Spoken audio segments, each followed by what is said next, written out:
I'll do my thing later here.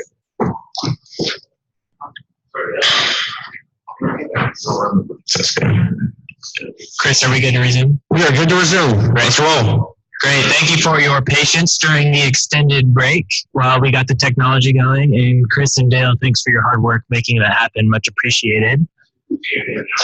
Our first and last item for lunch is eTag. And so I will let the representatives of eTag take over. Sarah, Chris, Mark. Yeah. Go ahead. Okay, Chris. Sure, yeah. I know you posted something in the agenda. Yep. Yeah, so we've done one online meeting, one face-to-face meeting.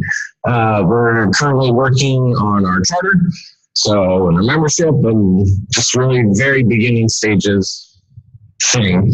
And I linked to a document that sort of explains things a bit more, but I wanted to particularly point out this sort of org charty thing, how it fits under WAC Tech and under these other subcommittees. We also may recognize Cato, as well as the CTC link, governance, and then also the eTag, where on the left, education technology. So that's sort of how we fit in structurally within the system. And then I'll turn it over to Mark. So, hi, this is Mark from Highland. So the things that the group is really looking at working on, and I'm trying to do this without feedback. So the things the group is looking at working on, you've probably heard kind of the top bullet points in the last few meetings. So, but I'll review. So the one that has probably the most on the ground interest is shared purchasing and coming up with a process that fills the space between every college buying something on their own and epic RFPs like the learning management system. So there's some kind of, there's a middle ground there, and we want to explore that. And that'll include everything from like, how do we share out the results of that of a process to how do we decide what goes into the process? Let's see. Trying to bring EdTech to the table in terms of policy in the conversation that Chris has described up here on the screen. And then also looking at effectiveness and all this EdTech that we spend money on, and trying to build out something like a research program. One of the models we're looking at, not so much on the effectiveness stuff, but if you follow what's going on with California community colleges online, they have a pretty strong centralized purchasing cooperative. So, and a pretty strong set of values around things that they're trying to do system-wide. So, so we're looking a little bit at that. In terms of the way forward for now, we are still, we're still trying to build, we're going to start building our charter. Yeah, I think we've got the membership pretty well nailed down. We determined there were a couple of groups that needed representation that weren't at the table. So we'll be reaching out to those. RPC was one, and I can't remember the other one. DSS maybe? I'd have to go look at my notes. Anyway, so trying to figure out who else should be at the table for that conversation. You heard the names of the ELC reps. There are a couple of reps from ITC, the IT Commission. A couple of reps, 3 reps, I think, from Library Leadership Council, and then a bunch of state board folks. And in various roles, there will be something that is probably on our agenda is we will need to, Mark Jenkins has asked for a co-chair. He would like it to be somebody from ELC, so someone of the 4 of us. So I think we're going to be doing like an epic 4-way rock, paper, scissors after during the lunch break. Another piece, so you've heard Mark talk about for a long time about the App Store, and that's also integrated into this. So thinking about the system, talking about the system tools, yeah, that's sort of that end delivery point of all the RFPs, RFQQs, RFIs, as well as potentially things like discussion around tools, feedback, maybe getting into those accessibility pieces as well.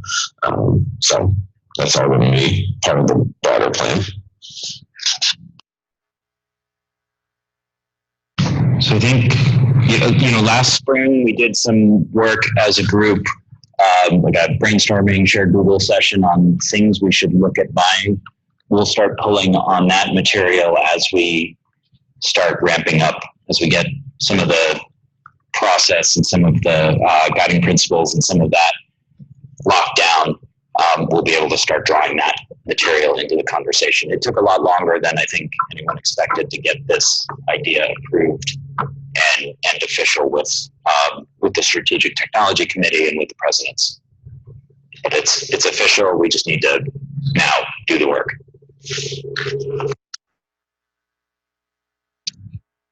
At the last meeting and individually and talking with different members of the group, I've heard people express concerns about, well, maybe we can't be free and open in the conversations because it could be captured by FOIA, and what if they come after us if we say it's not accessible? I worked in litigation before academia, and the defense for all of the slander, libel, character defamation, all those things are the truth. If it's true, you can say it and they can't come after you. For the benefit of the group, to give them the ease of mind, you might want to start with asking if the AG will give you guidance and support so that we will feel like we can freely use it, like for the information we're wanting to share without being afraid. So the AG were the ones. So for those of you who are new to the system, the Attorney General's office for the state of Washington is the house lawyer for the colleges. So the AG was the one who said we couldn't share. So could not. Yeah, they were the ones who got twitchy about it. So we need to go back around with them, because as you remember from the Canvas merging courses, right, there's like 5 different AGs who were assigned to groups of colleges, and I think we had at one point 5 different answers about whether we could or could not merge Canvas courses. So I think we just need to talk to a different rep. But that's on the recording, isn't it? I think we need to sort of work that issue with the AG a little longer. Does ETAG have advice for colleges who can't wait and need to go through RFP processes but want to do it strategically? So I'm speaking from an example in Spokane. We're over the limit on our proctoring software, and so we've had a casual demo by HonorLock. We've been with Respondus since 2014, but we're kind of in that place where, well, it makes a lot of sense to reach out to other colleges. In fact, I have it, and I think Kathy does as well, as a lightning round item tomorrow. But we know this will take time. What should we be doing?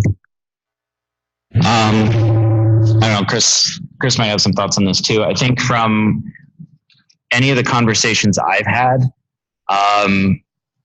the best thing you can do for the system is include the WIPI language in your RFP, and probably tell the vendor, in terms of benefit to Spokane, point out to the vendor that yes, Spokane's doing the work, but if they give you a really good price and you adopt that tool, the WIPI language is going to make it really easy for other colleges to adopt the tool. So I think at this point, this is probably a Mark Jenkins question at some level, but every conversation that's come up, what he said is, we're not ready for that. So I know that's the case, and I understand the rationale behind it, but I know we have recurring theme at ELC meetings talking about, let's talk about plagiarism or test proctoring software, and we have a lot of colleges and we're just not leveraging it.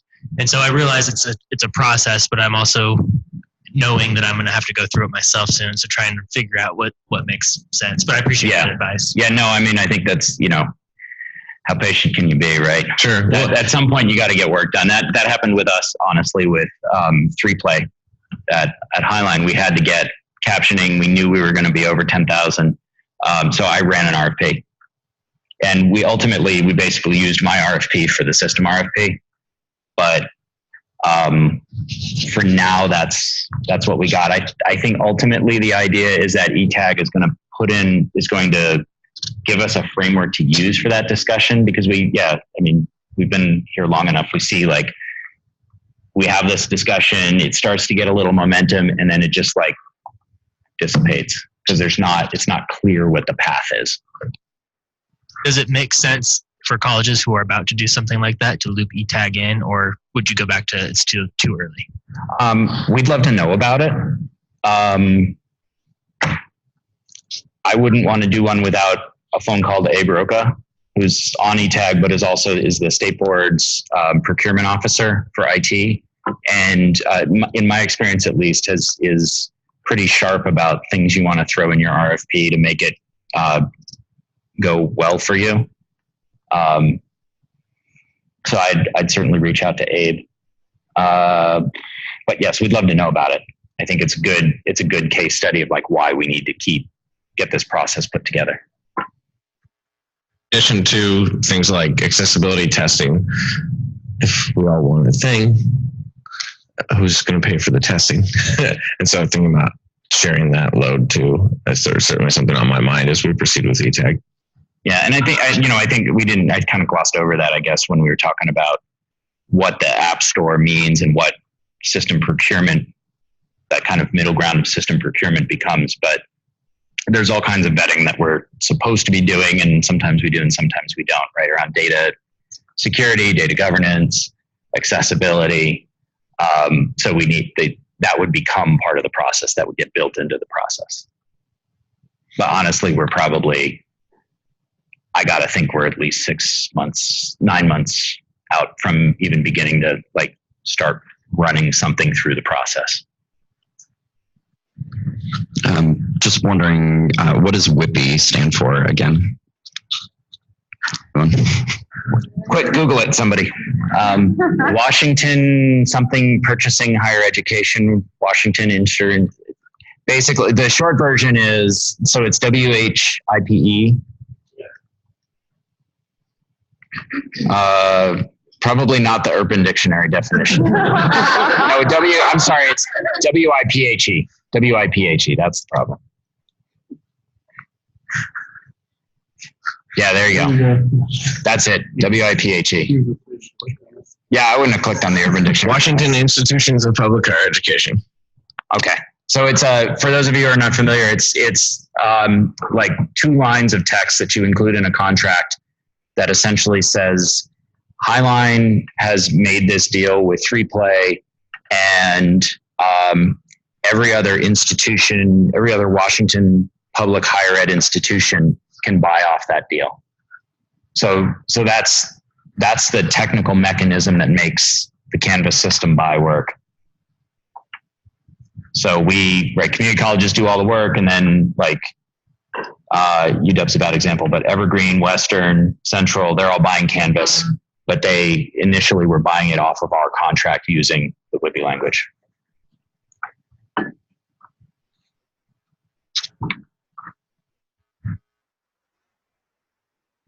Any other questions about eTag?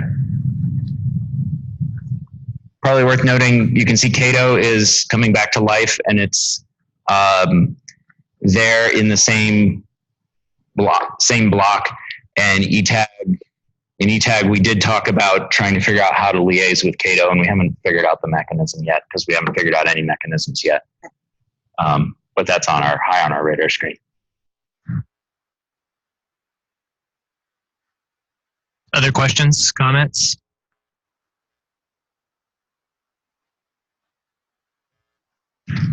I might just add, this is Amy from Shoreline. I might just add the Cato reforming is sort of in process and slow going, but we'll be a little more focused on the accessible side of things and really hoping to have a strong contingent of kind of boots on the ground folks. So I sent a message out to one of the state accessibility listservs.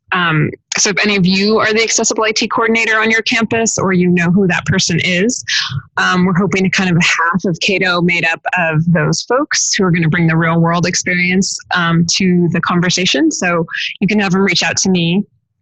And we're meeting maybe in about a week to kind of talk about, again, like the same idea, the plan for Cato and how we're going to move forward. So let me know if you're interested. Thanks. I have a quick question. What mailing list were you talking about for accessibility? For now, I think just you want to email interest in Cato. Is that what you said? So there's the Cato mailing list, and then is that being used?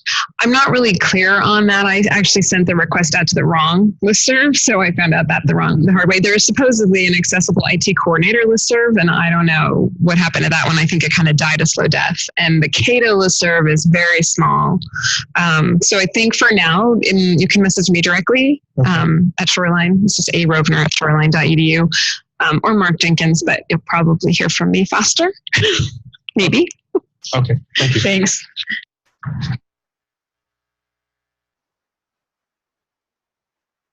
I got nothing else. Thanks. Great. Well, can you hear me okay? Okay. We are 5 minutes early. It is time for lunch. I believe lunch is right behind us. A few notes before we go. In fact, it looks like maybe Tim wants to make those notes. Go for it.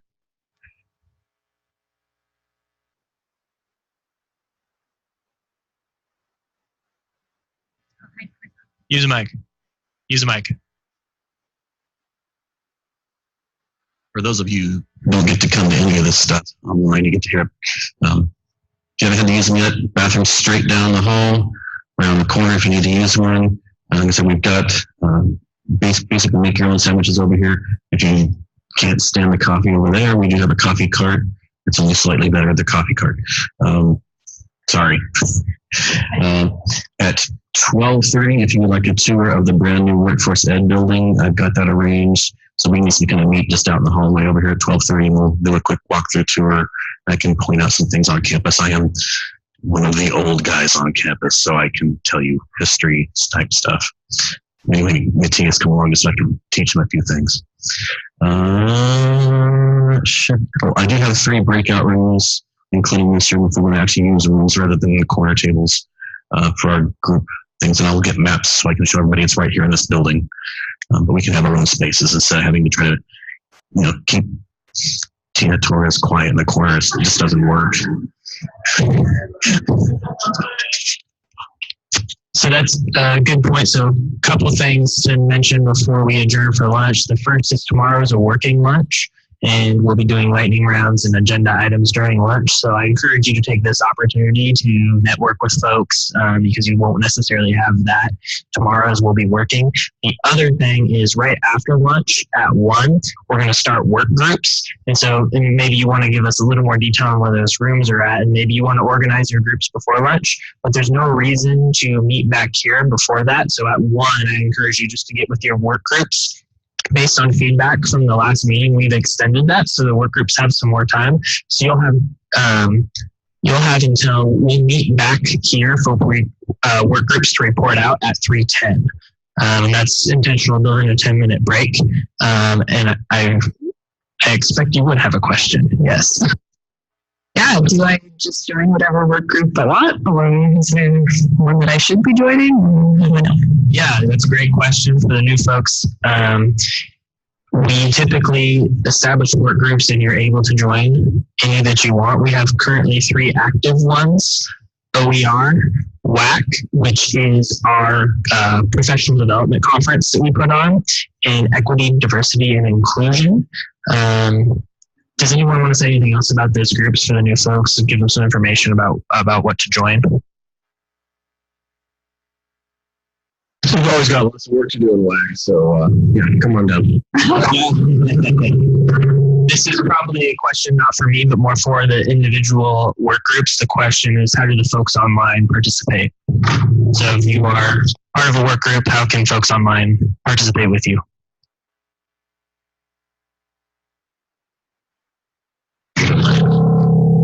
We already said, I had a Zoom link for WAC has a Zoom link? Yes. the only one that responded was Can we get some links in the agenda for lunch hour? yeah, there we go. Do that. We will put Zoom links in the agenda during lunch. So quick recap, the work groups are OER, WAC, equity, diversity, inclusion. We had a compliance work group that's going to be temporarily stalled just because we had a lack of membership. So those are the three. We are going to break for lunch. There's a tour at 12:30. Work groups start at 1. We're meeting back here at 3:10 for work group report out. So we probably want to assign rooms to the work group so they know where to go. That's a great idea. Make your life easy. Okay. So OER, let's meet in executive dining. So if you head out the hallway here, take a left like you're heading to the cafeteria, and it's just before the bathroom. So that's executive dining for OER. And then, how big is the WAC group? Okay, WAC group stays here. And then equity diversity, you're going to meet in the Simplot room. So if you head straight down here, they're literally right across the hall next, just north of the bathrooms there. And then we'll make sure they're all unlocked. I hate to mess up that great plan, but OER at least half the time is going to have to talk with WAC. So it might work for us to just get two sides in this same room. Okay. So OER and WAC will stay here. We'll take a corner. You guys in this corner, everybody else in that corner. All right. Any questions about what you're doing, where you're going, when we're coming back? So WAC and OER here, equity, diversity, in Simplot room. Sorry. The WAC Zoom room is in the agenda, FYI. Enjoy your lunch.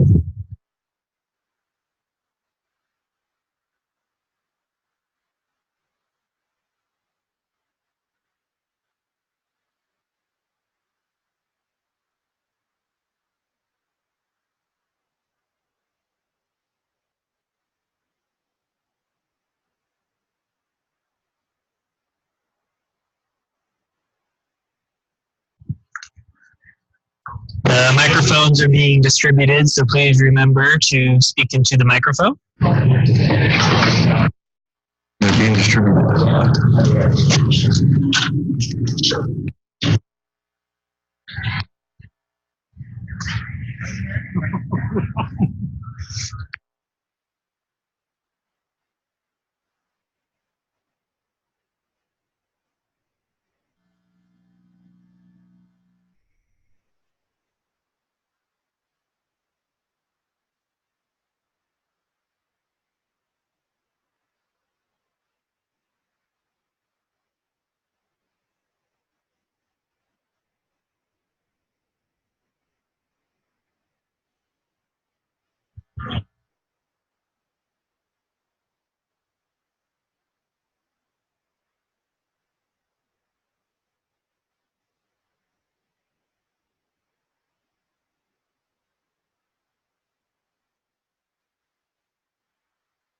To anything that I wrote. Online folks, are you able to hear me okay?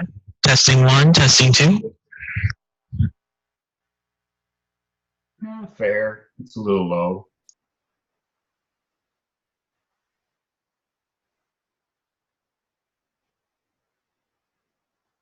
Yes, we could hear you. Sorry, I was hanging up on a spam call. Perfect. Great.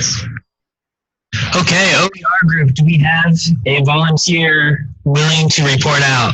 I thought you were getting mic'd up. Okay, great. Hello, everybody. It's we had the largest group we've ever had. Very productive, very exciting. Bo Young's joined us via the Zoom room. We reviewed our goals, which stayed the same, but then we came up with tasks. So we have a big request of everyone in the room. Bo Young needs the contact person at each college who will be working on the course labeling. She sent that out to us from the EOC group and only has 13 responses. So we want to help her fill that in. So I want to ask everyone to work on that for her. And then Jerry is going to hunt you down until we have it done. So then we feel like, especially Tim Furman, Tim feels like the Barnes & Noble contract is for those 13 to 15 of us that have schools that are Barnes & Noble bookstores, that it's an impediment and barrier sometimes to the open, the way the contract is written, and in strict contradiction to the labeling law and its goals.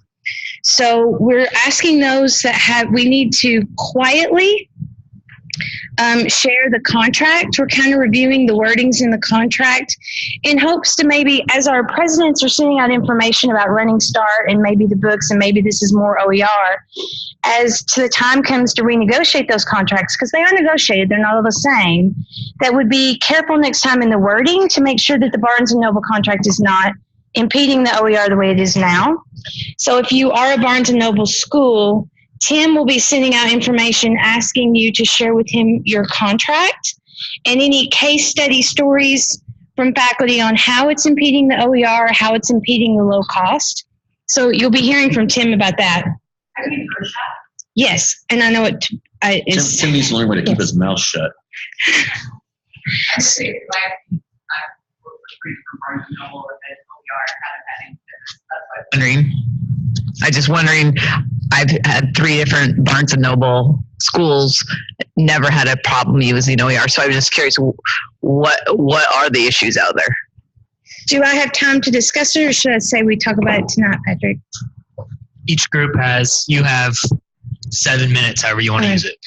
So one particular example is, let's say, for instance, a public speaking book has a no commercial license. That works fine at Tacoma because the bookstore is only charging the cost of the printing and maybe a nominal $1 to keep the lights on and keep employees running. So they're not really profiting, so it's okay. Where Barnes & Noble is tacking on additional price so that you can't use any OER that's non-commercial. Or faculty have written lab manuals in physics and chemistry that they're not profiting off of. But Barnes & Noble is adding on a fee that they're profiting off of. So, and one of the barriers I've seen is the remix. When you're using OpenStax, OpenStax books are designed, they want everyone in the world to be able to use them, so they're very big, and they often go across 3 classes. So the college algebra book at Tacoma goes across 3 classes. The physics book, the chemistry book, they go across 3 classes. We don't want students to have to pay if they're not going to take the 3rd chemistry class. We want to separate them. At a school like Tacoma, that's easy to do. At any school, there's a separate link at the OpenStax website where faculty can kind of build their own and say, I want this chapter, and this chapter. And it tells you the price as you build the chapters, and sometimes it's only $12. But then to share that link with students on that remix is a violation of the contract.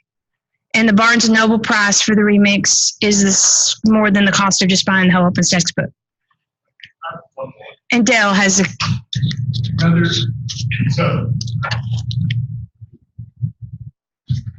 So just to add on to the bit about like linking to third-party sites, we're exploring different models for print on demand.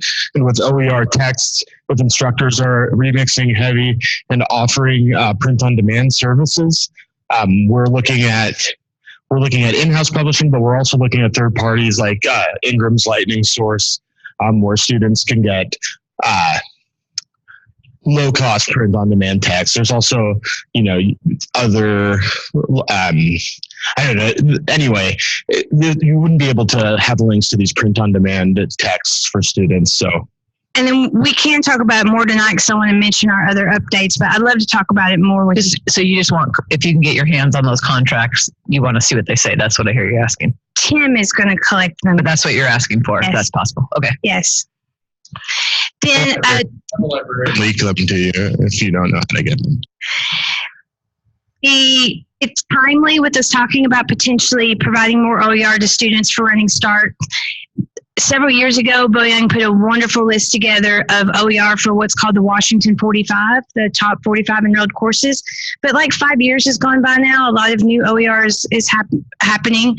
And so as a group, we're going to work on helping revise that. And then a great suggestion was made to also put some links to some courses using those materials. So that's something the work group is going to work on. With the pause of open education, open education is rolling by quickly and robustly, but there will not be an open education conference next year and likely not be anything like it happen again. It's another great conversation we can have tonight. The open education movement is going to transform and reboot. That will take time. As we know from planning WAC, you can't get a conference together by next year. So WAC is potentially going to become the only conference-style professional development our faculty have access to. So the work group has partnered, as usual, with the professional development work group, but we're going to even amp it up a little bit. Potentially, depending on pricing and availability, one of the keynote speakers will be open.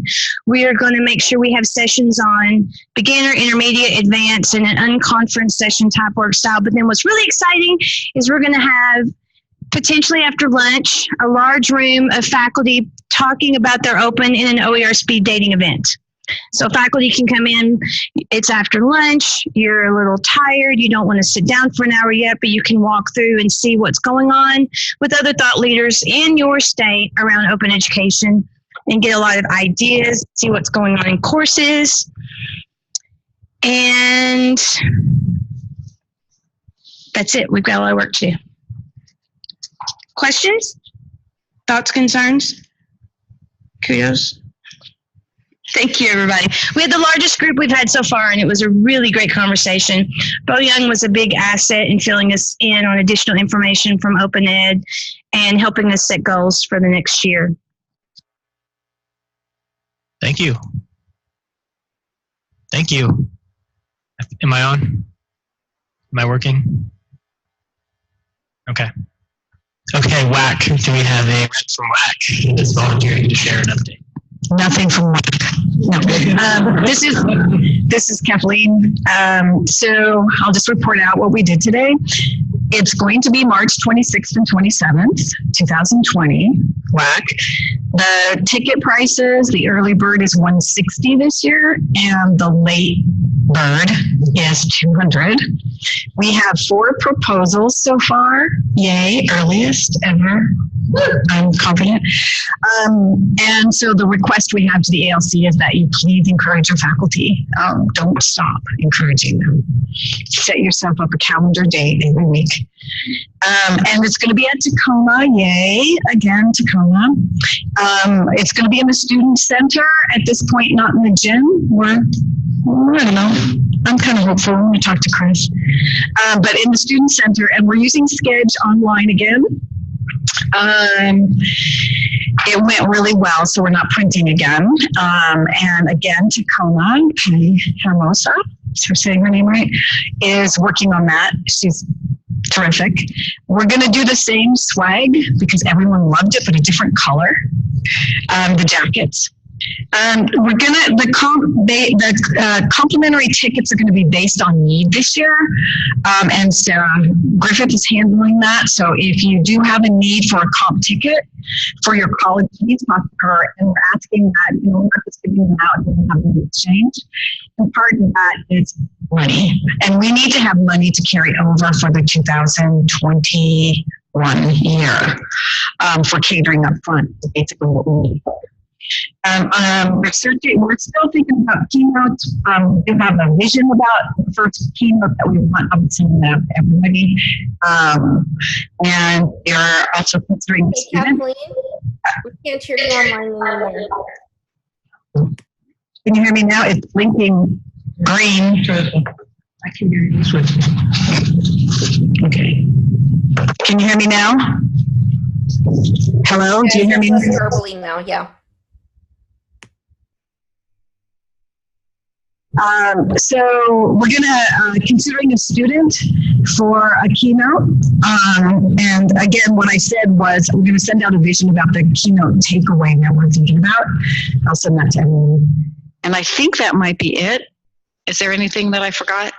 Any questions? Reaction to $160. Oh, reaction to $160 for the tickets. It was $125 last year, right? For early bird. Too late. I could say something to that. Hold on here. Okay, there we go. We've got a couple. Oh, yeah. How's that? Yeah, no, with the Northwest eLearning, that kind of fits right up with what we charge for that conference. I think so. I think it's comparable. So we raised our prices this year. Huh? Yeah, we did. What do you remember? I don't remember what early bird. Okay, yeah, but so what I'm saying is you guys are still in a really good space as far as affordability. Cutting us. Yeah. So to try to keep it affordable for faculty and other folks that want to come, we are upping our sponsor rate. So we're going to see how that goes. So we're charging more for sponsors to show up. And that's Reed Speak called me, and when I had mentioned the approximate cost, he didn't blink, didn't pause, and so brought it back to the group. We need to charge more. So we're going to try to do that this year. Anything else?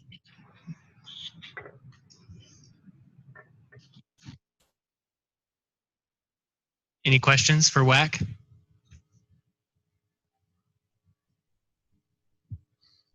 I forgot one of our points that we're working on. Bo Young has done a great job of collecting the faculty negotiated agreements from every college.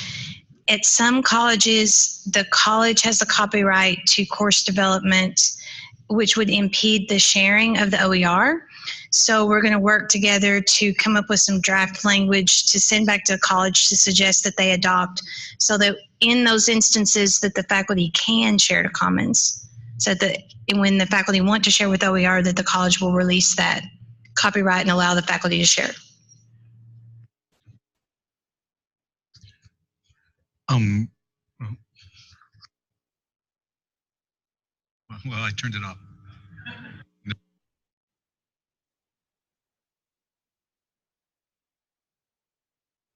Not yet. I think it's done. Okay, there we go. I just wanted to know, like, even though our contract states faculty have full rights to their content and that, there are exceptions to the rules at a lot of colleges, and that is curriculum grants that faculty are given, etc. The rules change a little bit when they're paid to develop the curriculums. That's just something to keep out there, and kind of, so working with curriculum grant committees is also a really good place to start. Like, for one of the things that we're doing at Central is when we pay for development, we ask for a Creative Commons license as a requirement for the curriculum, and we highly encourage OER through that process. We do have that as part of the information we've gathered.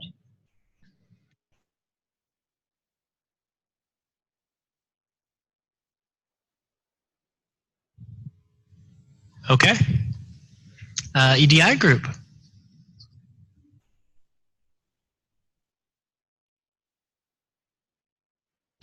Okay, so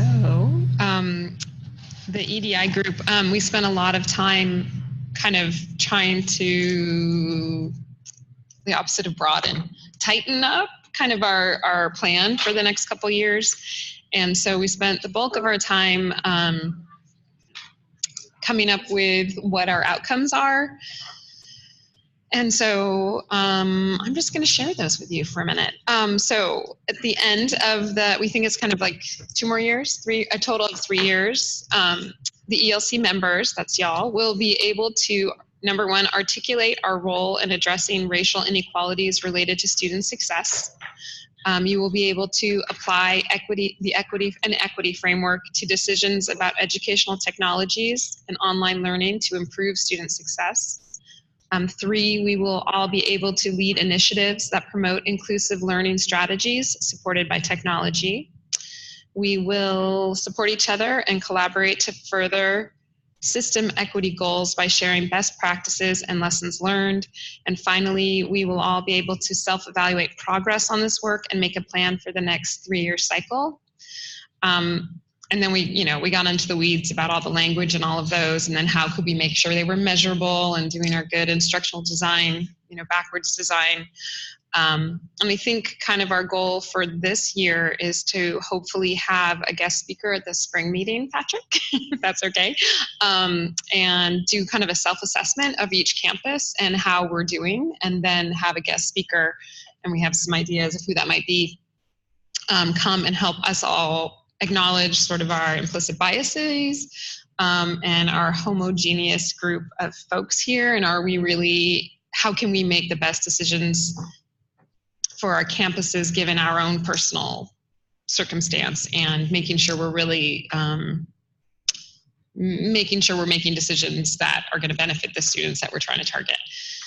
And in there is using the Common Course data dashboards that the state board has come up with. And so one of our work group goals is we're meeting again this month to kind of pull out some key baseline statistics and measures that we can then have the baseline data, do this work, and then as a group look at where we are and see if we've had any ability to move those data points, with the expectation that it will be small, if at all, because we're really still trying to, we're saying it sort of in terms of input, like we're inputting some strategies, we're inputting information, and then hopefully in like year 4 or 5, that data might actually start to show some moving of the needle statewide.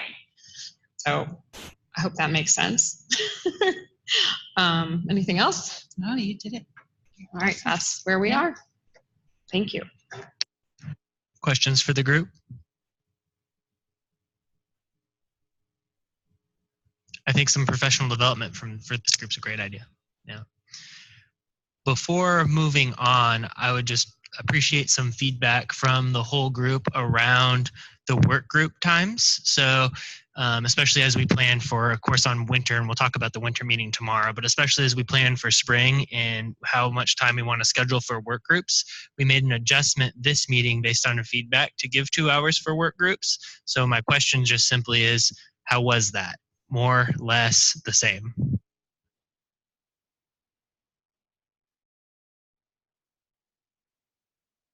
Which never happened before. She said they got through everything in whack, and that hasn't happened before. Online says it was better, worked well. So it sounds to me like 2 hours should be kind of the standing norm for now on in terms of time for work groups. Okay, that helps me. I would ask the same question about the report outs. I've allocated 10 minutes per group, and that includes discussion. Is that adequate, or do we need more? Okay, we will keep that on the agenda for spring. And again, tomorrow we'll talk a little bit about norms for the winter meeting. Let's go ahead then and move on to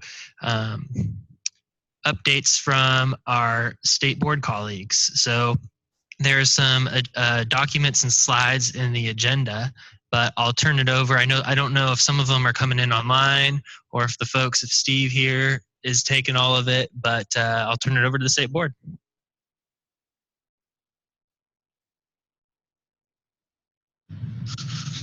All right, I don't know who we have online. I'm not online right now, so I assume we have some of my colleagues online. It looks like Paul for sure. Paul's there. Okay. Hey there. Hey, Hello, Paul. I'm here. Oh, and Boyoung. And Alyssa okay. as well. And Alyssa. Okay. All right. Good. All right. Well, Yeah, I'm here too. I would suggest we go in the order of the slides if they can pull our slides up. That would just be easy, I think.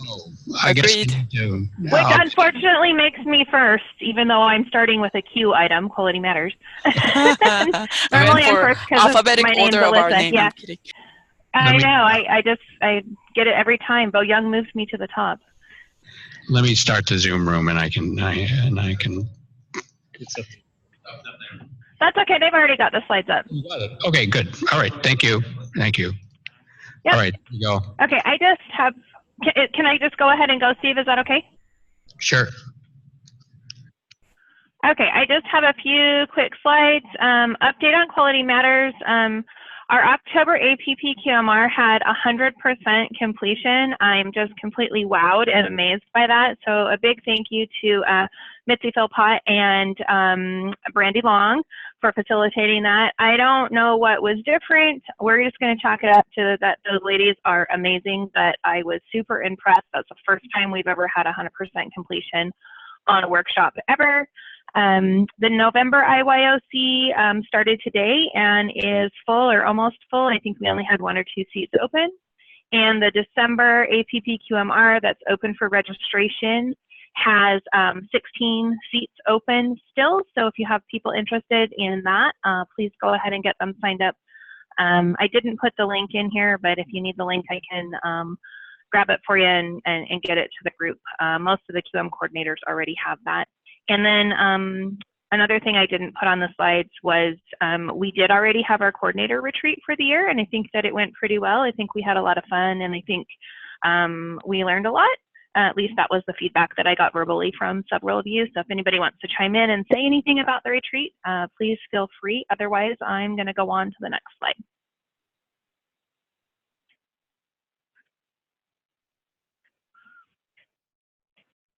Okay, it doesn't look like anybody's going to say anything, so I'm just going to keep going. Oops, go back to Ignis, please. Okay, so I sent the call for proposals out for Ignis on October 22nd. That went to the WAOL listserv, so if you're looking for that, it's there. I will send a reminder probably in a week or so.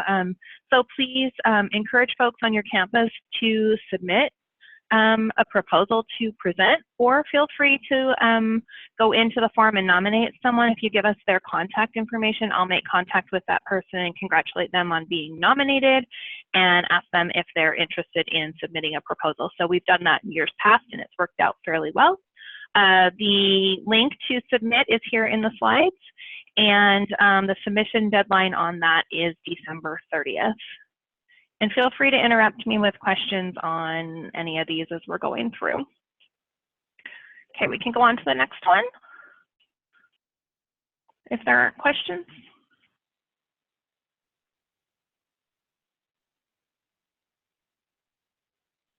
Okay, so next up is the Connie Broughton Innovations Award. That's the award that the ELC sponsors annually for innovations in e-learning. The call for applications on that will go out either later today or tomorrow. I just need to get a few budgeting questions answered from Martin, and we're working on that. But the URL is here, the form is already open, and the submission deadline on that is January 17th. Again, please encourage folks on your campus to apply, or feel free to go in and nominate someone, and you can also apply for yourself. So you can either apply on behalf of yourself, on behalf of a team, or you can nominate someone. So those are your options on that. And we will make that award at the WAC conference like we've done for the last several years. Okay, anyone on Innovations Award? Questions? Yes, we have a question coming up here. One question. Okay, what's the question?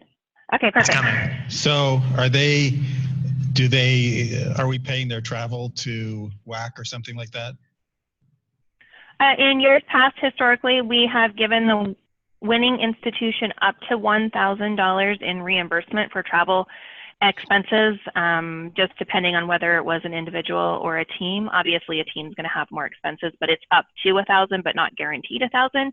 And then there's a gift card for either the winner or the winning team, but it's only one gift card. Okay. And it's either 200 or 250. That's one of the budget questions I have to get answered. So there will probably be some sort of compensation. There is some compensation, yes. I'm pretty sure it's still $1,000 for the travel. It's up to $1,000, and you also get your conference registration for one person free, because we do ask the winner to come and present. Okay, great. Is that clear enough? Yeah, I just okay. And I knew that's been the case in the past. I just wanted to double check. Yeah, as far as I know, we're continuing on with that. I just want to make sure that nothing got changed without me knowing about it. But that is currently what the flyer I've put together says, what the website update I just did is, and what the call for proposals says. So go with what I just told you unless you hear differently, but I'm just going to verify that real quick before I send out the email for the call for applicants.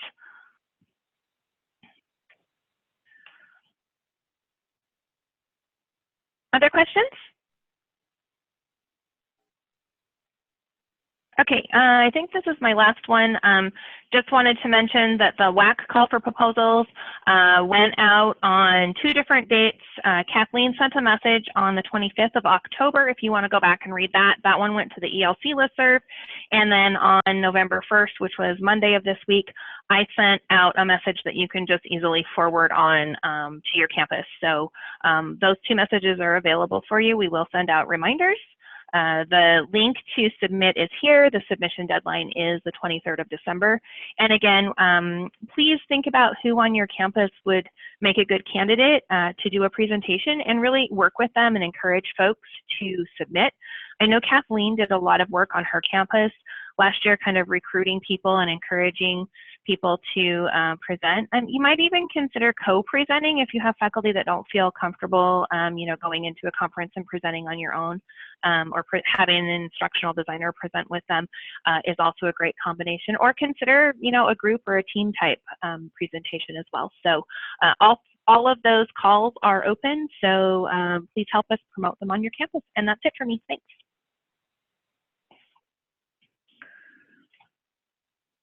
Okay, maybe Paul now? Hey, thanks, Steve. Yeah, if you guys can hear me, I only have this one slide. So McGraw-Hill, Mark sent out an email earlier this week out to the list. If you could please contact McGraw-Hill using those emails there included in that email, and just schedule an update to your McGraw-Hill Connect LTIs at some point.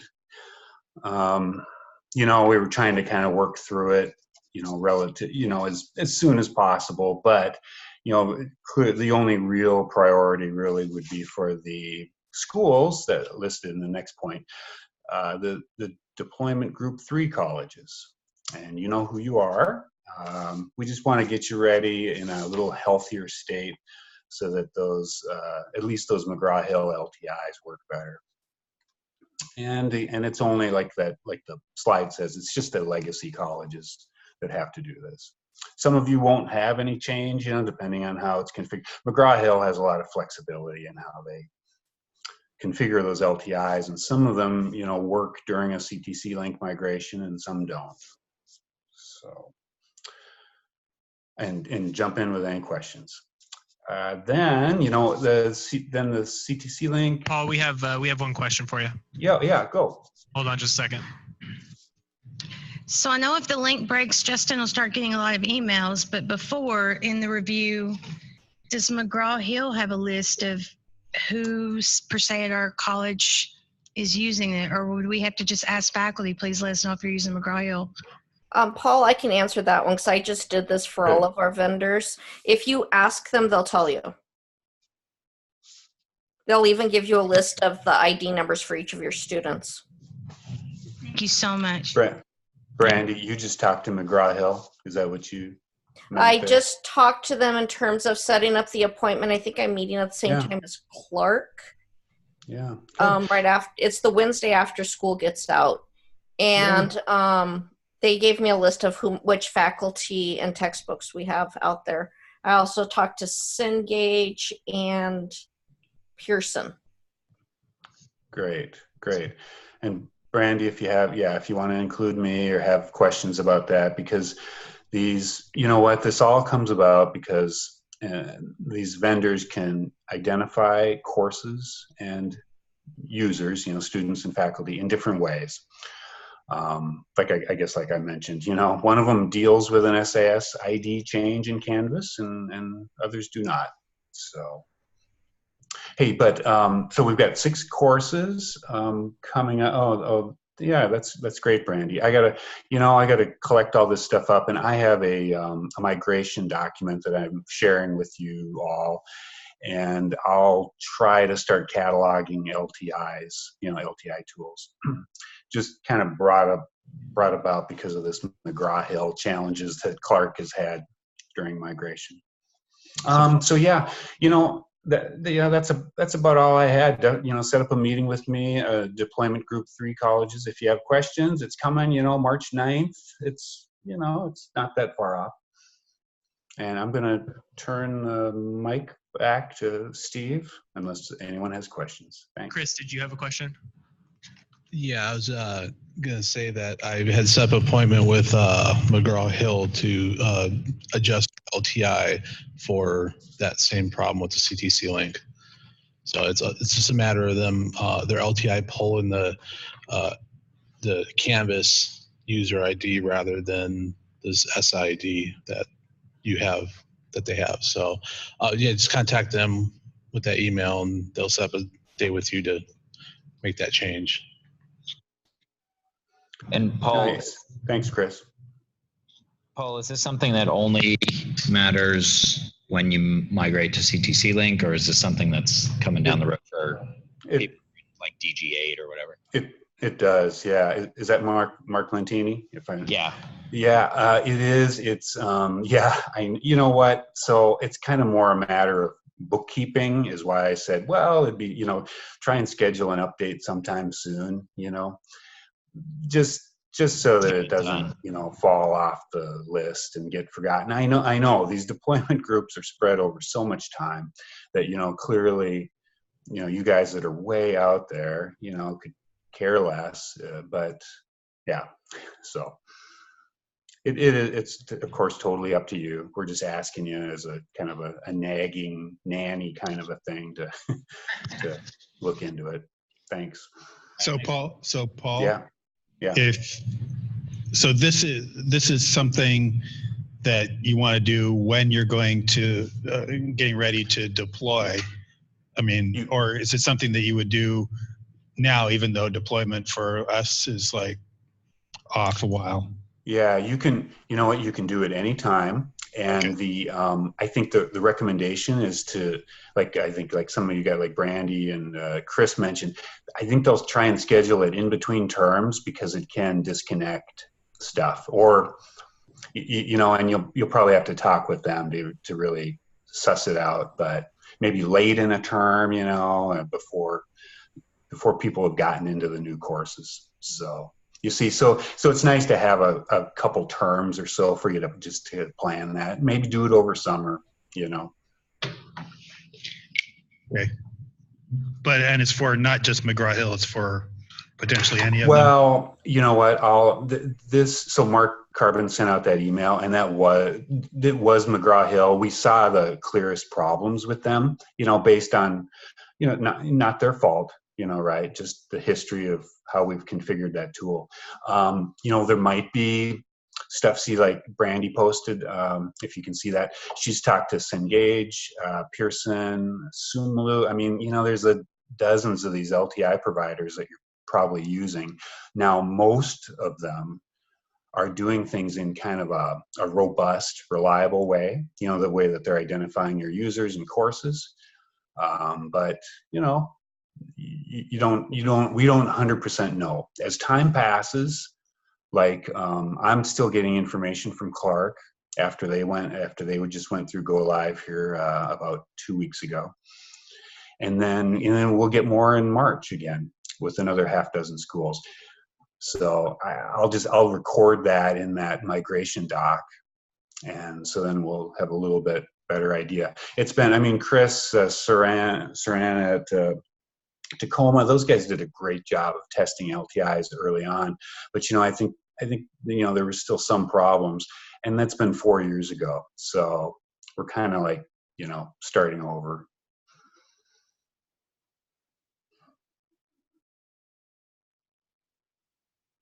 And that's all I had. Maybe that was too much commentary. That's all I had. So sounds good. Okay. First of all, before I start on this slide, I did want to point out that in the agenda is a a link to the common messaging doc. And what that is just from the education division. They put together kind of all a summary of all the House bills and Senate bills that passed this year and funding things. It's kind of an interesting document to just read over and see what's happening. A lot of funding things, some guided pathways funding and all kinds of things in there. So just to point that out, that's there. And I don't know what they call the common messaging. I guess that's probably, here's the official stuff that you can talk about. All right. So anyway, I wanted to talk a little bit about badging. It seems like every time I talk about badging, and mostly what I say is it's moving a lot slower than we thought. So we kind of went back this last quarter and decided we were going to do this in phases and just finish up, kind of get more internal to just CTC and do our professional development courses, finish up the badging there, which we finally have just about done that. We've got maybe one more week of work on that. But we are issuing badges in that, mostly accessibility badges, and thanks for Jess, who's not with us. She went somewhere else. She's still around, but anyway. Anyway, over 1,000 badges have been earned in the accessibility micro courses. Really nice result we've had. It's making reporting easier. I did a reporting for Spokane that turned out to be pretty easy, kind of easier than we usually do with our reporting on completion of professional development. So anyway, that's going pretty well. But again, we haven't done any kind of outreach. So the phase 2, which we're just about to start on, is to kind of gear up for better communication with the system, and also to take some of the lessons we've learned, which we're still learning. We're still trying to learn, where we've got several bugs in the pathways piece, and we have other things that we still don't quite understand. But we are putting together things. We think we've learned some things, so we're going to start putting together communications and stuff around that. Now, part of phase 2 right now, and we haven't really defined it quite yet, is not really necessarily working with your colleges if you've got a badge initiative. However, I know that actually some colleges are doing some stuff on badges, and the one thing that I would say is, even though we don't have a capacity to really help you right now, nevertheless, we do know some things, and we're happy to talk to you. And there probably are some things that we could help, so you can avoid some problems if you want to go off and do something. Yeah, you're free to do things on your own, but setting up issuers, setting up taxonomies, which I can talk about offline, but it can be a little bit tricky, and I'm happy to talk about that. You can come to your college if you want me to. Right now, I don't have anything specific I'm working on with badges with colleges. Okay, so maybe next. Any questions about that, real quick? Maybe talk what I would give you some more background, maybe. Okay. Can you hear me? Yes. Okay. First of all, thank you for reviving the accessibility course in just Archer. I know I was crying awfully loud about that. I guess my question here is that what can we as e-learning coordinators do in terms of getting the feedback about faculty completion? Do we just reach out to you guys at SBCTC? Right now, I understand that if they complete 5 of the micro courses, they get a certificate. Is that right? Okay. So, the badges are acting like certificates. So you can, all the individual badges are kind of standalone, as they can stand alone. There is, if they earn 5 in particular combinations, they get what's called a proponent badge, and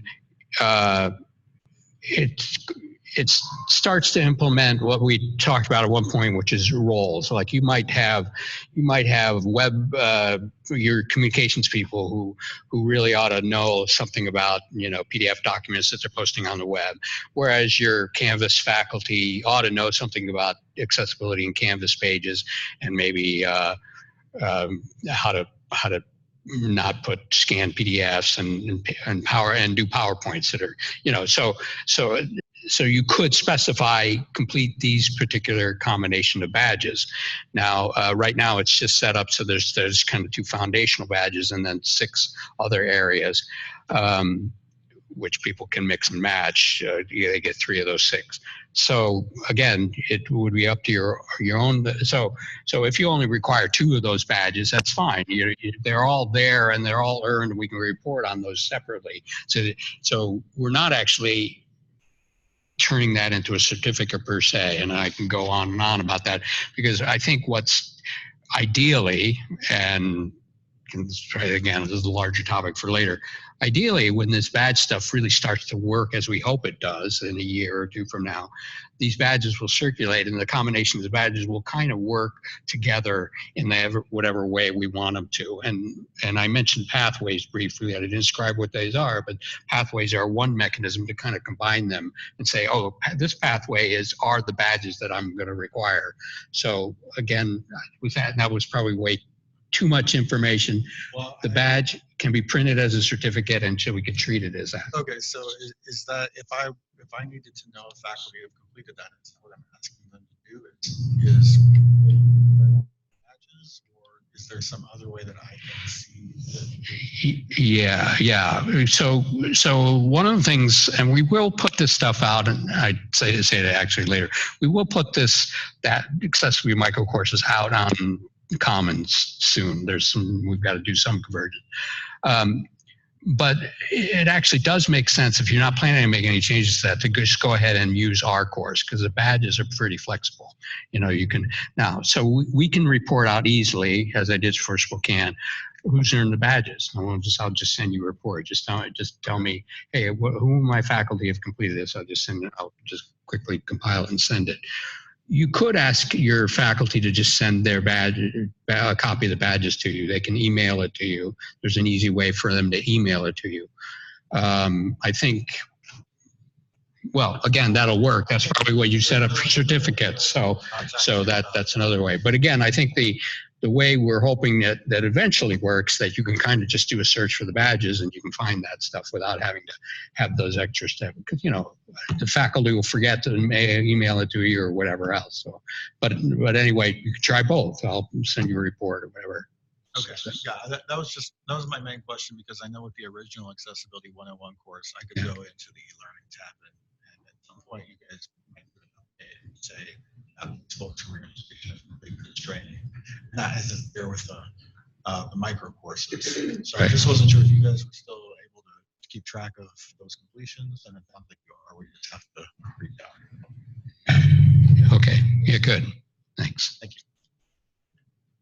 Okay, so maybe next slide, unless we have another question. All right.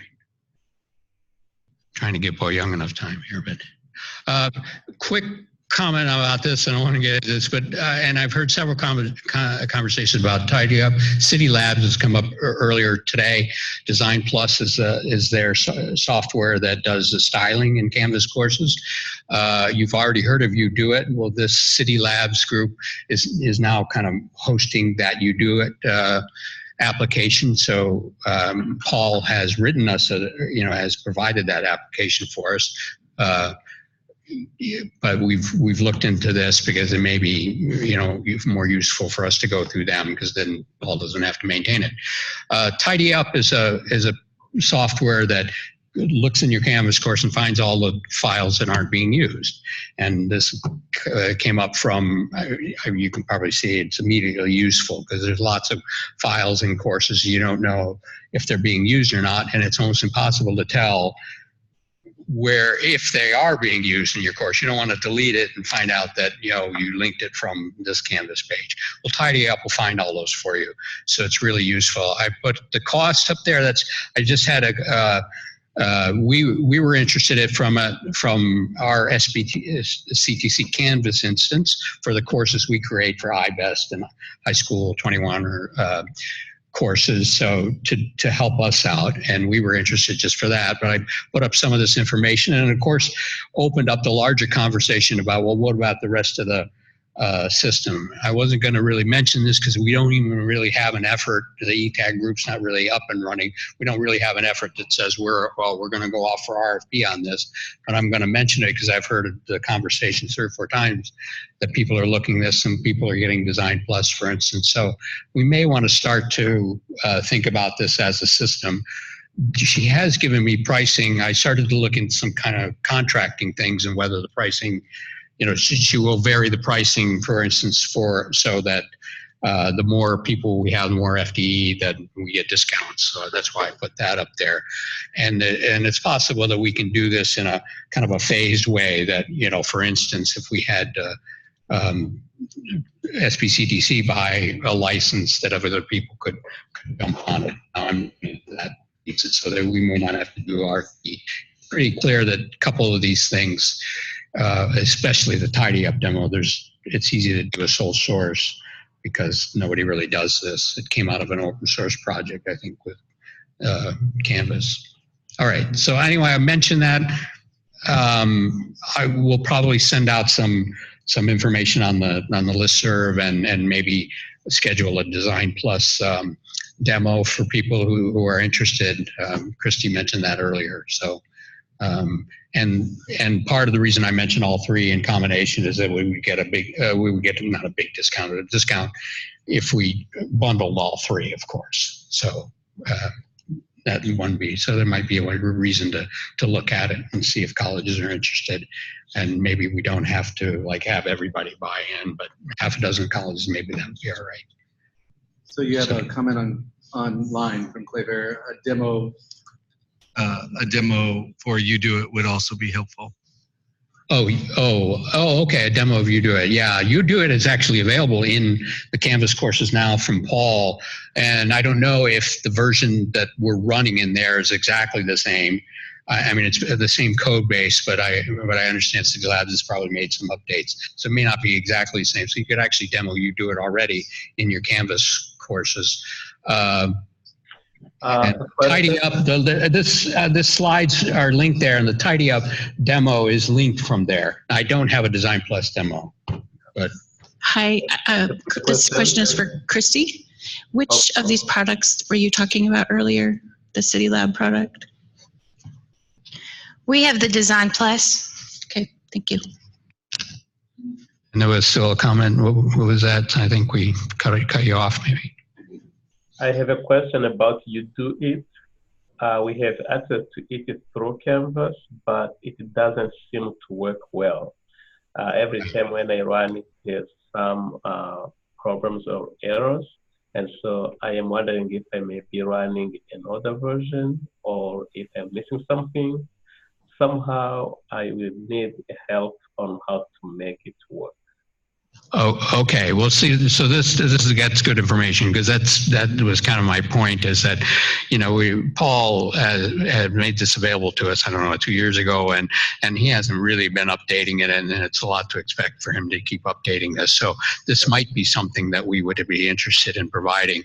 And part of, and I have a question there, do people use this? That would be also interesting information. Again, maybe I'll send out a little poll or something. You may not know, and I don't know if there's a way for us to tell. Maybe Paul can tell if there's a way for us to tell how many people are using it. I know it does some things. It does things certainly differently than Ally, and so I don't actually really know. Is You Do It really useful now with the Ally tool, or is it just redundant? So that's the kind of information I need to know. It's been a long time since I looked at it, so I don't know. There may be reasons that it's really useful instead of Ally in some cases, but I don't know. But, yeah, they do 2 different things. Ally is checking files you uploaded to Canvas, and You Do It is checking actual HTML pages you create in Canvas. So they do 2 different things. I am also curious to hear if there is anyone in our system who is using it successfully. if there's anyone using U2It and happy with how it works. We can't get it to work. We can. Okay. So this. Remember, didn't Ally say within a year they were going to be able to check HTML pages inside? Yeah. Oh, okay. 1 year, like, let's hold them to that. Like. Okay, I'll look into that and see what's going on. But anyway, it is that conversation about I mean, even if U2It does some things the same as Ally, does maybe it's easier to interpret for some kinds of things. So that's probably useful information. And again, I put this up there. It is really recent that I was talking to City Labs. It sounds like we should do a little more. So I'll kind of send out some information and maybe some surveys, and we'll schedule a Design Plus demo. But right now, I'm not really promising that we're actually doing a whole big evaluation yet. But if people show a lot of interest, I think we will probably do that. Okay. Anyway. Thank you. Oh, yeah, sorry. Christy's got a question. This is Christy. Steve, you said something about all three that might be able to get a package deal. Our Design Plus either already has U2It or replaces it and wouldn't be necessary. So I'm not sure. Are you saying that? I'm not sure we would have to do the three. Oh, yeah. I don't. Yeah. My understanding was that there are three separate products. So perhaps it's bundled with Design Plus. I don't know. So anyone that at like one of the earlier Canvas conferences or in the community that ever heard about Kenneth Ware in designing HTML, this is what that is. Kenneth Ware morphed into City Labs, and then kind of like Instructure having Canvas, they changed the name as they started providing a whole sweep of projects. It started just as City Labs. Now we have the City Labs design tool, but Ken works side by side. He still works as an instructional designer at Utah State University, and he works side by side, literally, with their accessibility person. And every single thing you do in City Labs is already accessible for the pages. So the U2It would be redundant. Oh wait, Justin can explain this better. So U2It is kind of like a little standalone scan utility that you run it. It scans your course and then flags things that are not accessible. Using design tools, you would have to actively be going in, checking every one of your pages, applying design tools to it, and then running the accessibility checker. Does that make sense? So it's that we have them together? So yeah, we have them together, but there's very little overlap between the two. They're both checking for accessibility, but one is much more passive. That's U2It. So we didn't do like a separate contract for U2It. It came with our design tools. Okay, well maybe we already had it from the state board. I should talk to you at Olympic and see what you guys confused, said. Justin. Anyhow, and especially if people are already using these tools, I would like to have a conversation about it so that we can maybe sort out what we're asking. So this is. Okay, so this is Kevin. Can you hear me? It doesn't sound like.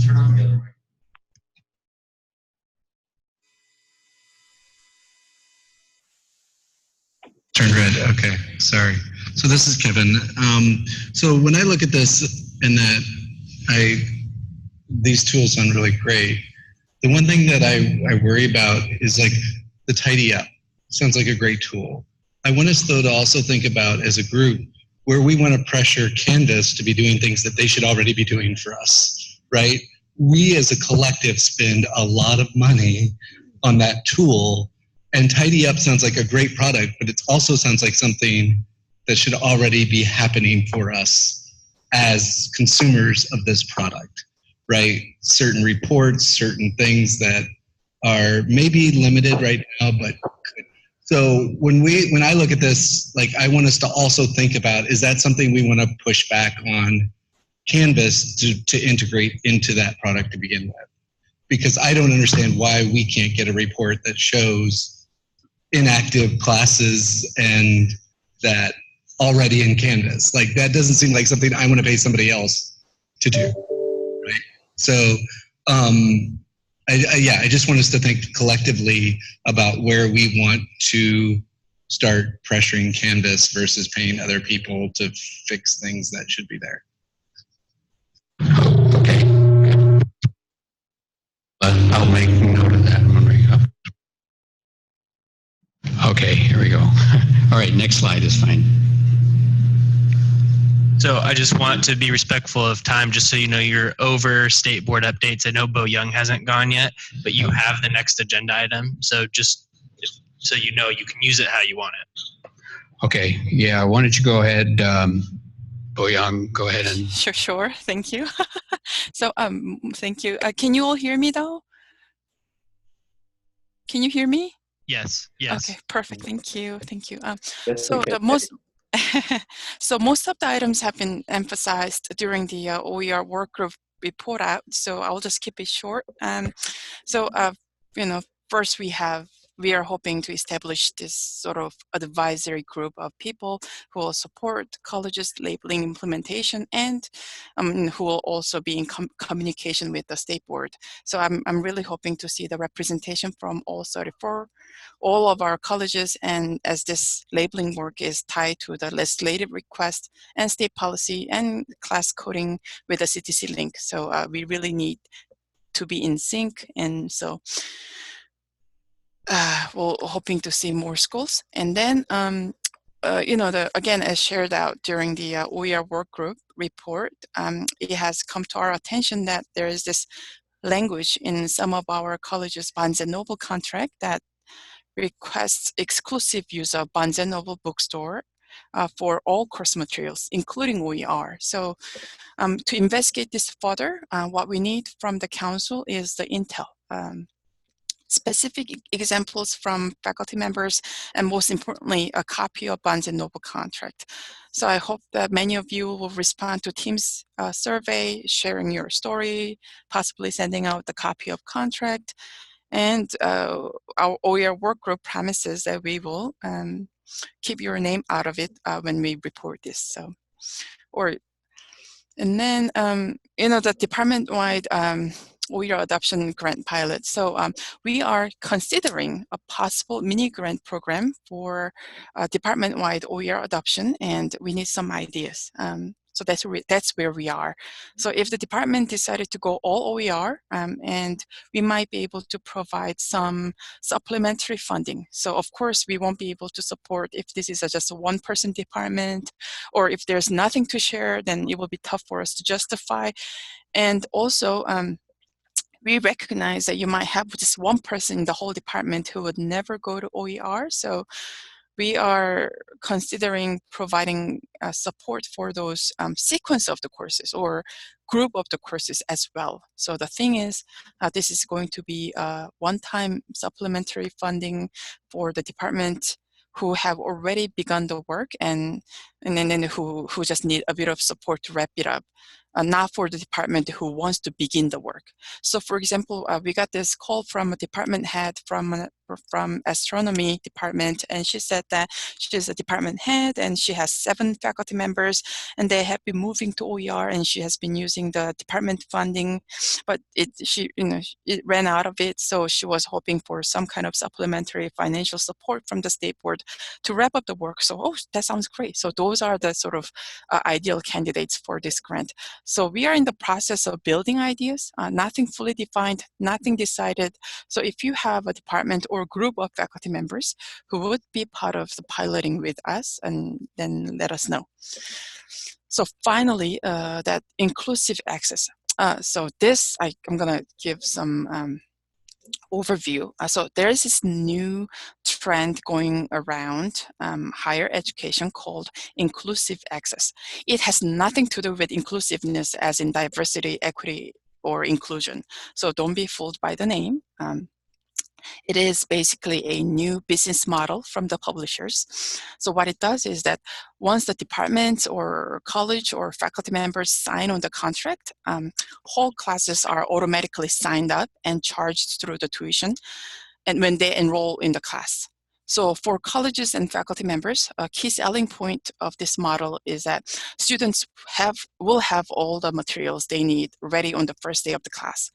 But there are such a serious set of risks that come with this model, and I just want these to be on your radar. So first, there's this issue with transparency. So how much of the increment of the tuition is actually used for the course materials? I mean, the increasement, that tuition increase could be more or less than the combination of the cost of all textbooks, and you never know, and students will never know. And second, this may effectively, I think, diminish faculty's academic freedom. So the sales rep said that to me the other day, a group of them came to the office. And faculty and students can easily opt out. But if this is a department-wide deal or a college-wide deal, I'm not sure whether our part-time adjunct faculty members, who comprise 60% of all faculty members, will be able to get out of the deal, even if they didn't like. So also, for our community and technical colleges, where 60% of all courses are associated with this workforce area, our faculty being able to update the course content to meet the changing industry standard is very critical. So, and I also see that there's such danger of continuously relying on one textbook from one publisher without having any chance for content adjustment. I think that textbook is not just a content. It also delivers pedagogy, philosophical stance, political stance, notion, ideology, and they all come with it. And I think it is such a risky move to run your course under one publisher's framework over and over again. So in a way, I think this could be worse than what we had 10 years ago. Back then, we at least had an array of choices from all different publishers, not just one. Also, I think this is, in a way, a publisher's model to effectively wipe out the secondhand book market or the older edition book market, which they consider as one of the greatest reasons for their reduction of revenue. So through this model, our faculty members won't be able to utilize any of the older editions, which are often like less than half price, and our students won't be able to make any profit out of the used books either. So not to mention that they won't have any access to the materials once the quarter is over. And our community and technical colleges, often being the beginning point of their academic progress, they start as a pre-nursing program and they become, they advance through the higher level of education. And so for many students, and so being able to keep the materials permanently is really critical. So I understand, this is the last, I understand it is up to each college and each department in terms of, making business deal with the publishers. And I'm sure some of you have been approached already. I just wanted to alert you all with these potential risks before signing on the deal. So if you wanted to have a more conversation, give me a call. I can back up some of my reasonings with a lot of evidences and the testimonials that I heard from many other schools. And one last thing, finally it's time for the legislative action. So the House Bill 1702 that didn't pass through last session, the one that is asking for adding the low-cost labeling into the existing legislation that passed in 2017, we just ran out of time. It died at the Senate floor, and we're going to give another shot. And I'm going to constantly give an update to this council. And if you have any ideas for the potential bill, or you heard any news, any move, I'll be more than happy to have a phone call with you and assist you with anything I can do. Thank you. That's it. A question for you, Boyan. Yeah. Do we have time, by the way? But if this is a simple one, go ahead. So the rest of the agenda is the state board, so it's really up to you guys how you want to use it. Yeah, go ahead, Govar. Do you have any idea of how much you may be giving in OER grant or supporting money? I'm so sorry. Could you repeat? Do you know how much a grant for OER would be? That for the department-wide grant. Yes. Oh, so you know what? It would be sort of tough to sort of draw a line for the amount of funding, but we were hoping around $20,000 to $30,000 just as a one-time grant payment to be paid upon the completion of the deliverables. So just like any other typical grant. So not as operating fund or like a continuous payment for the faculty stipend, but one-time grant. Yeah. Any idea of how soon, when you may be able to, you hope to pull it off? Oh, we are actually already doing it. That's what I meant by the inviting departments for piloting. So if you have a department who's already interested and ready to go, then connect them with us and we can start. We are already doing the work with the astronomy department that I gave you as an example. Okay, sounds good. Thank you. Mm-hmm. Okay, this next item is actually was kind of handed down, and I'm doing this kind of ill-prepared a bit. Mark Jenkins was going to lead this, but then he's off at a conference. So anyway, so these two items, the one is the vision statement. So the first document, the vision statement, now here's a strategic plan he's displaying on the agenda link. The vision statement is what I passed out for those who are face-to-face here. In fact, this two-pager is a statement that really talks about the thinking process that went into the vision statement. Now, so we can have, I mean, the idea was that every council and commission ought to have a conversation about this. That's kind of what we're doing now. Now we're running out of time. Let me kind of go over what maybe I think we're going to be doing here.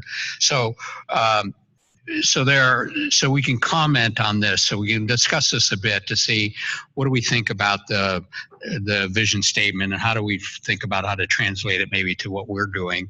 And then now we can't change the vision statement. That was voted on, I guess, so it's done. But maybe there's other ways to talk about it or ways to figure out how it's going to apply through the system. And then from there, we go to the actual strategic, the draft strategic plan. And Chris showed for a minute there. It's also on the link. So that is a statement of some of the goals and then some of the things that we're doing. So the question is then for that draft strategic plan, are the goals, the strategies, and the metrics clearly defined and understandable? And I might add measurable. How well are the goals, metrics, and strategies connected? Is it clear how the strategies address the goals? So these two documents are there basically to say, first of all, here's the vision statement, and here's the thinking went into it. And is the strategic plan kind of consistent with that? Are the things that they want to do within the strategic plan, do they address where you want to go? Now, I created, since this two-pager this is just really a thought thing, is not really about commenting on it.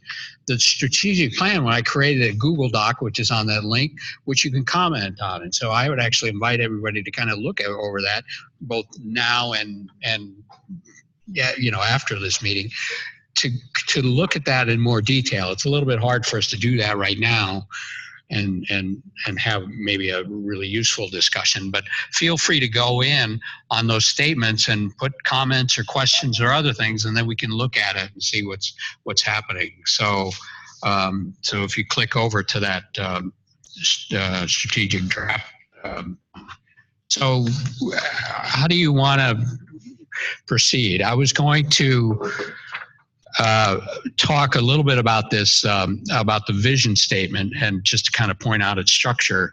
So down on the very bottom of the first page, it says words matter, or phrase by phrase analysis of the vision statement. And then it talks about leading with racial equity. And so this is one comment that, so one of the questions that already has come up, well, why the vision says racial equity, but there are other kinds of equity that they ought to consider. Why would we start with racial equity, or should we say more than racial equity? So that's what they're talking about in this thing. So I don't know, just in general, there's 3 or 4 paragraphs that explain that. Maybe invite people here now to add your 2 cents. What do you think? Should racial equity somehow, how do we interpret that to mean larger than racial equity? Yeah, Kevin? So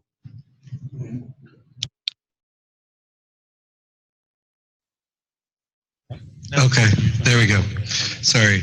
So at Seattle Central, this is a big topic, and for us, the reason that we lead with race is because whenever you take any oppressed group of any kind, whether it be the queer community, individuals with disabilities, persons who are incarcerated, any community that might not fall under the standard white regular college age 18 to 24 community, and you look at statistics, and when you overlay race on that, the statistics dramatically change for those individuals based on race alone. And so we've really worked hard to explain this in our college, and also explain that research shows that when you focus and you lead with race, and you address the systemic issues that surround that, everyone wins. Like, it raises up the entire system. And so it's work that's really being done. We even have it in our core values to erase institutional racism at Seattle Central. So we've done a lot of work. I think it's really important, and it makes a lot of sense when explained in those terms. And there's a lot of data around this. So.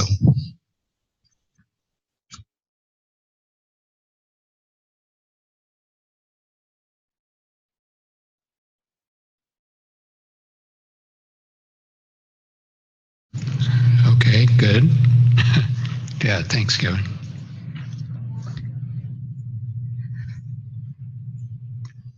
So, and then as you look through the kind of the second half of that document, again, it's a phrase by phrase. So our colleges maximize student potential and transform lives within a culture of belonging. So it's interpreting those and says, this is why these phrases came out.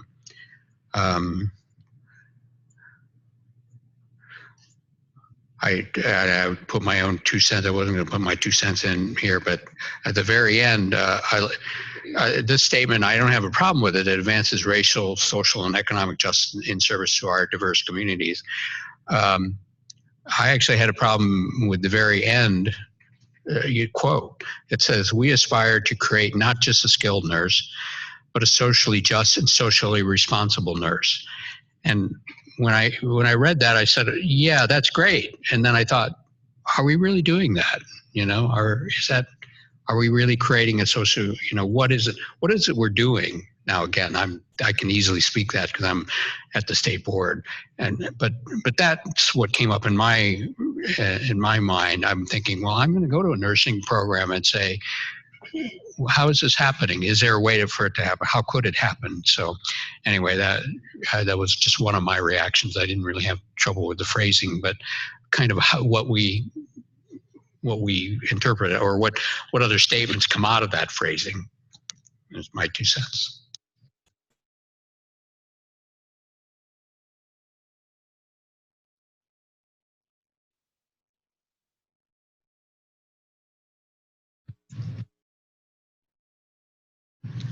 Okay, well, maybe we'll be done with this quick, but so maybe we put up the strategic priorities system vision document again.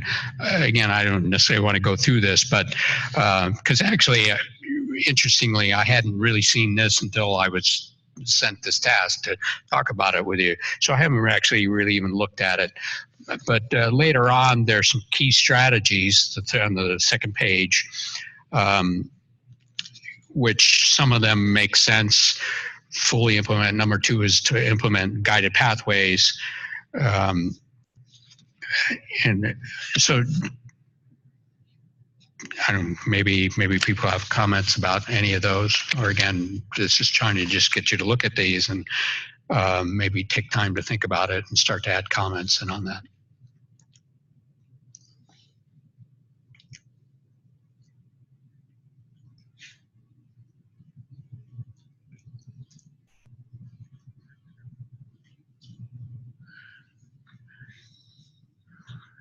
I will say, I'm a little bit biased, but the group that met, the EDI, what are we calling ourselves? The Equity, Diversity, and Inclusion group. Probably it's kind of, this is really relevant to us. We talked about some of these things, so I think if some of the goals that we set out in our group, if we're successful, I think we will go at least part way to meeting these things. So it's relevant. Hopefully, we'll be hearing more about this as in the next months and years.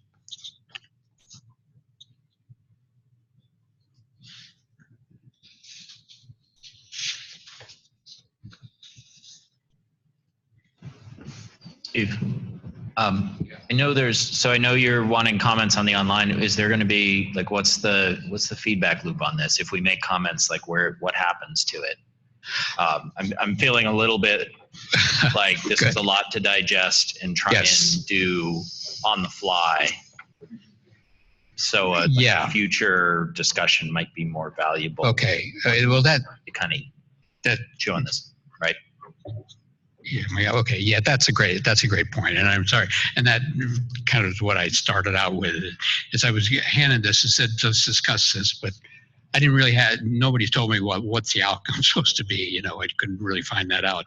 So what I'll do is I'll take those comments and see if I can feed it into the process. Now, this is obviously the third draft. It's the first draft I've seen, probably the first draft you've seen. So to take the comments that you provide there, I'll make sure that people are on this strategic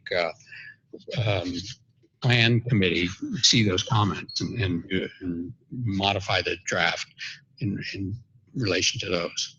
Is that gets that? And maybe we turn that around at the next ELC meeting. We probably should talk about this plan again, because it's probably important to talk about it again, whatever version it is by then. Yeah, I mean, there's two questions. Sorry, Kevin. And one is agency, like if we say anything, will it matter? And the other is timing. Like if we say anything, when do we need to do it for it to matter? Yeah, it's going to matter. That's a good question. And I actually don't really, well, the agency, I'm going to, for the usefulness of it, I'll make sure that it gets there. I actually don't know what the plan for meeting or the group meeting. Now there is a whole, you saw the diagram earlier in the agenda about the ETAG group and stuff. So there is a new structure, a refined structure for strategic planning coming out. So that group, I think, is going to start to meet on a regular basis. So this will have a place to feed up into this. So I assume that now they're going to be doing regular meetings. I don't know when the next meeting is.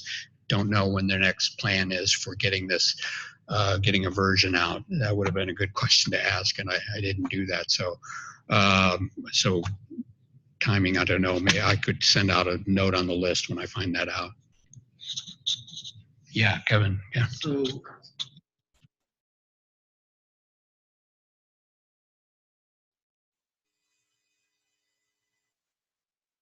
okay, there we go.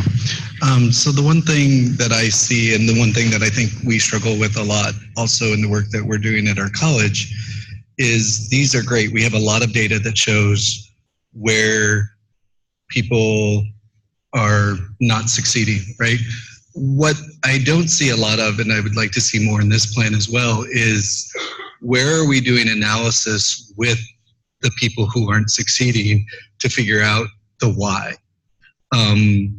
We have all these goals. We say we're going to increase successful completion. We say we're going to, increase retention. All these things, and I think so. What I've seen is a lot of assumptions about how we're going to do that versus actual analysis with that community that isn't succeeding. When we look at Seattle College, at Seattle Central, Black men have a 20% chance of succeeding at our school. We have all this data that shows that. And then I see these, okay, well, our goals are to make them more successful. Well, how? Why are they not successful? And I see very little engaging in be engaging with Black men to figure out like what's going on, what are the barriers, what are the struggles, you know, whether it be, is it transportation, is it childcare, is it all these other things that we have to address.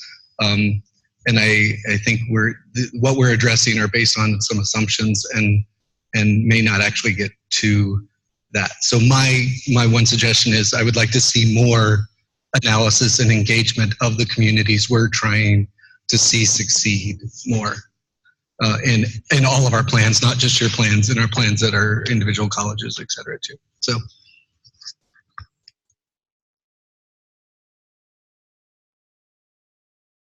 Yeah, thanks. That's great feedback. So that's really all I have. I don't think I can add much more. I mean, I invite anybody to comment some more now, but we'll follow up and I'll make sure that find out a date when this next will be processed. So then I'll send out a note to the list that says, hey, get your comments in before this date so we can get it to the committee.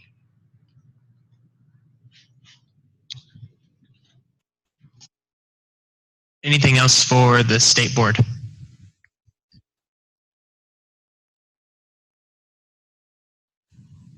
Okay, with that, we've reached our last agenda item for the day. I have just a couple of housekeeping announcements, and then I'll turn it over to Tim for just details on dinner. And really my only housekeeping announcement is a reminder that we'll start earlier tomorrow morning. We will start at 9. Setup and sign in and refreshments will be at 8:30. So please be here between 8:30 and 9. Also, please make sure you sign in again tomorrow. It should be the same, and correct me if I'm wrong, but it should be the same form. There's just a different button for day 2. That helps us to easily establish quorum. But I think that's all I have. So before we adjourn, I'll just turn it over to Tim to make any dinner-related announcements.